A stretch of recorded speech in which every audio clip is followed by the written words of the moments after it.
होली का त्योहार देश भर में रंग गुलाल के साथ खेला जाता है, लेकिन आदिवासी बहुल डूंगरपुर जिले में होली की अनूठी परंपराएं आज भी निभाई जा रही हैं। आपको बता दें कि होली को लेकर वागड़ में भिलुड़ा की पत्थर मार होली को देखने आसपास के गांव के हजारों लोग एकजुट होते हैं, जहां शाम ढलते ही भिलुड़ा समेत आसपास के गांव के लोग ढोल कुंडी की थाप पर गैर नृत्य करते हुए निकले।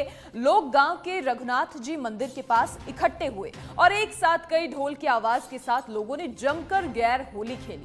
मंदिर के पास मैदान में आकर युवा दो टोलियों में बंट गए और फिर शुरू हुई खूनी होली। एक दूसरे पक्ष के लोगों ने जमकर यहां पत्थर बरसाए, जिसमें 30 से ज्यादा लोग घायल हो गए, जिन्हें नजदीकी अस्पताल में ले जाकर इलाज करवाया जा रहा है। मान्यता है कि पत्थर लगने से घायल व्यक्ति का खून जमीन पर गिरने से गांव पर किसी तरह का कोई संकट नहीं आता, वहीं गांव में खुशहाली रहती है। लेकिन ये तस्वीरें विचलित कर देने वाली भी हैं। परंपराओं के नाम पर इस तरीके से एक दूसरे को तकलीफ पहुंचाई जाती है। किसी भी प्रकार का हादसा ऐसे में हो सकता है। रंग गुलाल की जगह पत्थरों से होली खेली जाती है, लेकिन 30 से ज्यादा लोग फिलहाल घायल हुए हैं और उनका नजदीकी अस्पताल में इलाज करवाया जा रहा है। धुलंडी के दिन यहां पत्थर मार होली खेली जाती है। परंपराओं का बहुत स्थान है हमारे देश में, बहुत माना जाता है, समाज में बहुत माना जाता है, लेकिन इस तरह की परंपराएं जो किसी को तकलीफ दे, वाकई विचलित करने वाली।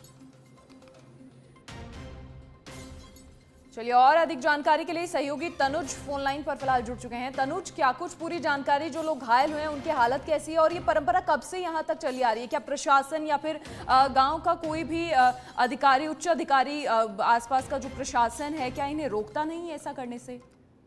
मनीषा, ये पिछले 100 से 150 सालों से ये परंपरा चली आ रही है, जिसमें आदिवासियों के दो समुदाय जो नजदीकी गांव के होते हैं और वो रघुनाथ मंदिर के पास ही एक दूसरे को गोफन से पत्थर मारते हैं। उसमें तकरीबन इस साल 30 लोग घायल हुए हैं, इसमें गंभीर घायल कोई नहीं है। इनका स्थानीय सांगवाड़ा अस्पताल में इलाज चल रहा है। वही इसको रोकने के लिए शासन प्रशासन ने कई बार समझाइश भी की है, परंतु इस क्षेत्र की परंपरा होने के कारण इस पे कोई स्थायी प्रतिबंध नहीं लगा पाए हैं। लेकिन तनुज, ऐसे में किसी की जान भी जा सकती है और परंपराओं के नाम पर अगर किसी की जान चली जाए तो वो परंपरा कैसी फिर? और होली के उत्सव को लेकर प्रशासन और शासन भी इस प्रकार के रोक को लगाने के लिए अभी तक आगे नहीं आया है। वही इसके लिए प्रशासन एम्बुलेंस, पुलिसकर्मी तथा सहायता कर्मी पहले से ही तैनात करते हैं। जैसे कोई घायल होता है तो उसका इलाज उसी समय शुरू हो जाता है और उन्हें जल्द से जल्द अस्पताल ले जाया जाता है। समझाइश का दौर भी पिछले कई सालों से चल रहा है, परंतु इस परंपराओं को निर्बंध करने के लिए आदिवासी समाज रोकने के लिए तैयार नहीं है। अच्छा, किसी जनप्रतिनिधि ने कभी वहां पर आकर लोगों से बातचीत करने की कोशिश की?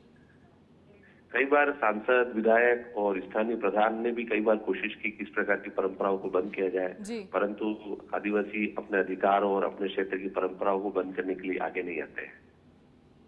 तनुज, जरा विस्तृत जानकारी दें, क्या ये पूरी परंपरा है? और जिस तरीके से लोग यहाँ पर मानते हैं कि खून अगर निकलता है, खून बहता है, तो उससे गाँव में खुशहाली होती है। यह पास में एक रघुनाथ जी का मंदिर है, भगवान श्री राम का मंदिर है। भिलुड़ा में बहुत प्राचीन मंदिर है, हजारों साल पुराना। और यहाँ पर कहते हैं कि आसपास के जो आदिवासी परिवार है और जो आदिवासियों के गांव है, वह इसी क्षेत्र में जो जहाँ मंदिर परिसर के पास में एक मैदान बना हुआ है, वहां पर कहते हैं खून बहना चाहिए, खून की बूंदें गिरती है तभी खुशहाली और खेतों में अच्छी समृद्धि रहती है। इसी परंपराओं को निर्वहन आज सैकड़ों सालों से करते आ रहे हैं। ठीक है तनुज, बहुत शुक्रिया तमाम जानकारी साझा करने के लिए आपका। तो डूंगरपुर भिलुड़ा में एक ऐसी परंपरा होली पर जहां रंग गुलाल की जगह पत्थर बरसाए जाते हैं और इस बार 30 से ज्यादा लोग घायल हुए हैं। और जिस तरीके से हमारे सहयोगी ने जानकारी भी दी कि कई बार शासन, प्रशासन, जनप्रतिनिधियों ने बातचीत करने की कोशिश की, समझाइश करने की कोशिश की, लेकिन यहाँ परंपरा को सर्वोपरि मानकर लोग इसे आगे तक निभाना चाहते हैं।